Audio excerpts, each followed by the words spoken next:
utakuteketeza, moto utakuamba wewe, moto hautakuonea huruma. Si unatamani dhambi, si unaifurahia dhambi, si unafurahia ukimaliza kuzini, si unafurahia kufanya uasherati, moto utakuacha. Yani moto utakuteketeza tu, moto utaujibu wewe, hautatoka. Yesu anasema sehemu ile kutakuwa na kilio na kusaga meno. Utasaga meno mpendwa. Kimbilia Yesu Kristo, alikufa kwa ajili ya dhambi zako. Kimbilia neno langu, Yesu Kristo anakuita. Kimbilia Yesu Kristo, umechelewa. Ukichelewa ndugu yako umekosa Yesu, utahukumiwa kwa dhambi zako, utatupwa motoni. Moto utakuchoma wewe, moto utakuteketeza, moto utakulamba tu.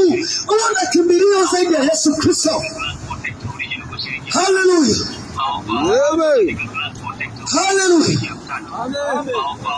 Dini haiwezi kukuokoa. Yani wewe huwezi kufanya dhambi akasema dini yako mimi ni safi. Dini haisamehe dhambi. Dini inakubali dhambi. Dini inakubali dhambi. Dini inakubali dhambi. Lakini Yesu anasema nimekufa kwa ajili ya wenye dhambi, ili mwenye dhambi akigeuka nimfanye kuwa mtakatifu, aniishie mimi, anikubali mimi, akae na mimi milele. Anasema naenda kwa Baba kuandalia makao, ili mimi nilipo na nyinyi mwepo. Huyo muamini anakaa wapi?